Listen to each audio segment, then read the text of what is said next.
দু টার্মের পর বিরতি দিয়ে আবার প্রধানমন্ত্রী হবার সুযোগ রাখার পক্ষে বিএনপি। প্রধানমন্ত্রীর ক্ষমতা কমানো নয়, কিছু ক্ষেত্রে রাষ্ট্রপতির দায়িত্ব বাড়ানোর প্রস্তাব।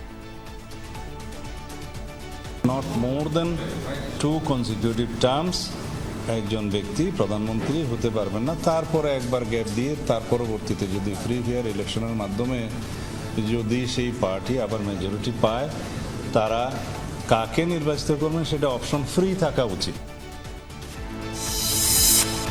সংস্কার কমিশনের সুপারিশ বাস্তবায়নের পর ভোট চায় এনসিপি। আগের 3 নির্বাচনে প্রার্থী, নির্বাচনী কর্মকর্তা কর্মচারীদের বিচার দাবি।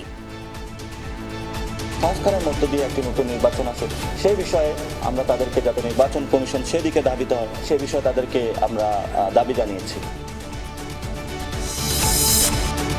প্রাইম এশিয়ার শিক্ষার্থী জাহিদুল হত্যাকাণ্ডের সিসিটিভি ফুটেজ দেখে চলছে তদন্ত। বৈষম্য বিরোধীদের দায়ী করলেন মির্জা ফখরুল।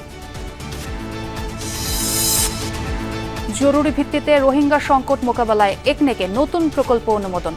ভারতকে বাদ দিয়ে তিস্তা মহাপরিকল্পনা বাস্তবায়ন কঠিন বললেন উপদেষ্টা। হ্যান্ডকাফ পরানয় পুলিশের সদস্যকে ইনু শাহজাহানের হুমকি। শেখ হাসিনার বিরুদ্ধে গণহত্যা মামলার তদন্ত শেষ হচ্ছে শিগগিরই, জানালো প্রসিকিউশন।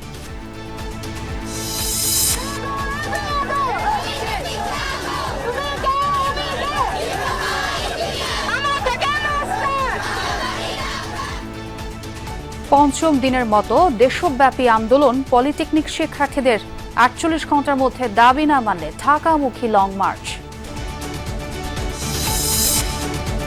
দিনাজপুরে ভবেশ চন্দ্রের মৃত্যুর ঘটনায় মামলার প্রস্তুতি। প্রকৃত কারণ জানতে চায় পরিবার। সাম্প্রদায়িক ইস্যু টেনে আনার অপচেষ্টার নিন্দা।